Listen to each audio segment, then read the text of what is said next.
You might as well give up, Poppy's mind told her. It's useless. You're done. She could picture the whole thing, herself being dragged out in front of all of those sleek and handsome night people and revealed.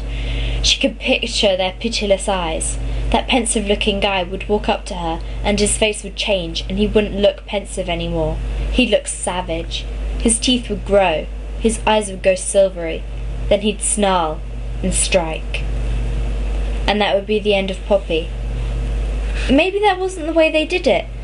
Maybe they executed criminals some other way in the night world. But it wouldn't be pleasant, whatever it was. And I won't make it easy for you, Poppy thought.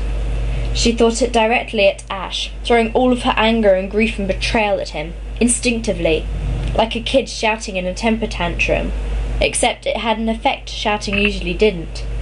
Ash flinched. He almost lost his grip on her arms. It was only a momentary weakening, but it was enough for Poppy's eyes to widen. I hurt him. I hurt him. She stopped struggling physically in that same instant.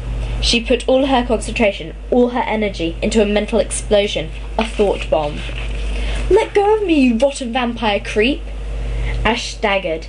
Poppy did it again, this time making her thought a fire hose, a high-powered jet stream bombardment. Let go! Ash let go. Then, as Poppy ran out of steam, he tried in a fumbling way to reach her again. I don't think so, a voice as cold as steel said. Poppy looked into the anteroom and saw James. Her heart lurched violently, and then, without consciously being aware of moving, she was in his arms. Oh, James, how did you find me? All he kept saying was, Are you all right? Yes, Poppy said finally, aloud. It was indescribably good to be with him again, to be held by him. Like waking up from a nightmare to see your mother smiling. She buried her face in his neck. You're sure you're all right? Yes, yes. Good. Then just hang on a moment while I kill this guy and we'll go. He was absolutely serious. Poppy could feel it in his thoughts, in every muscle and sinew of his body. He wanted to murder Ash. She lifted her head at the sound of Ash's laugh. Well, it ought to be a good fight anyway, Ash said. No, Poppy thought.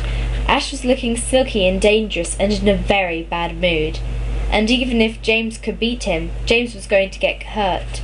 Even if she and James fought him together, there was going to be some damage. Let's just go, she said to James. Quick.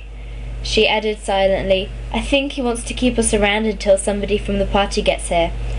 No, no, Ash said in gloatingly enthusiastic tones. Let's settle this like vampires.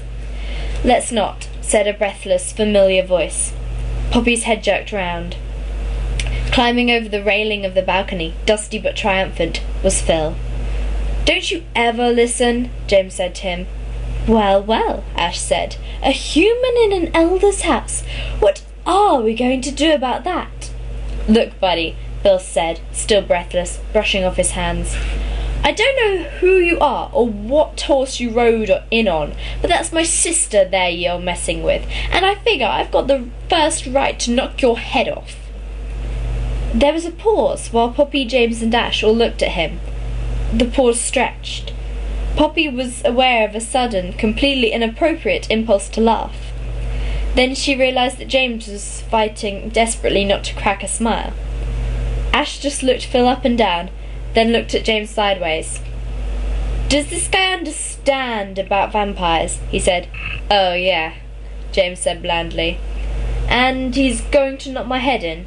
Yeah, Phil said and cracked his knuckles. What's so surprising about that? There was another pause. Poppy could feel minute tremors going through James. Choked back laughter.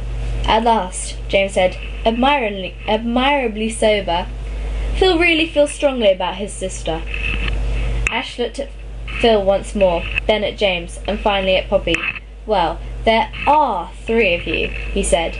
Yes, there are, James said, genuinely sober, now grim. So I guess you do have me at a disadvantage. All right, I give up. He lifted his hands and then dropped them. Go on, scrab, I won't fight. And you won't tell on us either, James said. It wasn't a request. I wasn't going to anyway, Ash said. he had on his most innocent and guileless expression. "I know you think I brought Poppy here to expose her, but I really wasn't going to go through with it. I was just having fun. The whole thing was just a joke."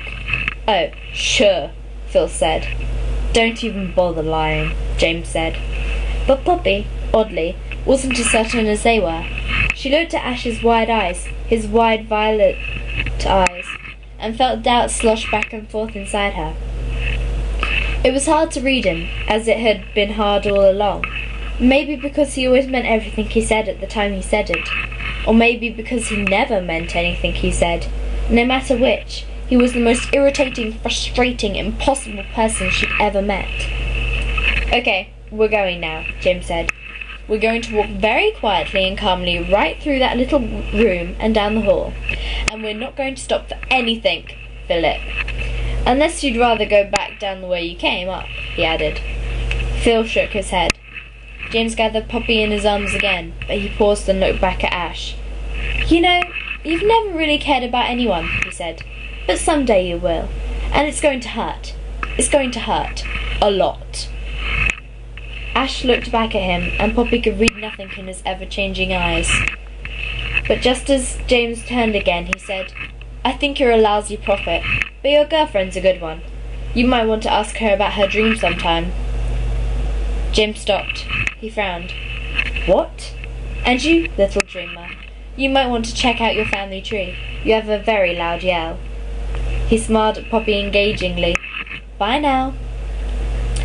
James stayed for another minute or so, just staring at his cousin. Ash gazed serenely back. Poppy counted heartbeats while the two of them stood motionless. Then James shook himself slightly and turned Poppy towards the anteroom. Phil followed right on their heels. They walked out of the house very quietly and very calmly. No one tried to stop them. But Poppy didn't feel safe until they were on the road. "What did he mean with that crack about the family tree?" Phil asked from the back seat. James gave him an odd look, but answered with a question. "Phil, how did you know where to find Poppy in that house? Did you see her on the balcony?" "No, I just followed the shouting." Poppy turned around to look at him. James said, "What shouting?" "The shouting. Poppy shouting. 'Let go of me, you rotten vampire creep.'" Poppy turned to James. "Should he have been able to hear it? I thought I was just yelling at Ash. Did everybody at the party hear?" "No." "But then—" James cut her off. "What dream was Ash talking about?" "Just the dream I had," Poppy said, bewildered. "I dreamed about him before I actually met him." James's expression was now very peculiar. "Oh, did you?" "Yes. James, what's this all about? What did he mean I should check my family tree?" "He meant that you, and Phil, aren't human after all. Somewhere among your ancestors there's a witch."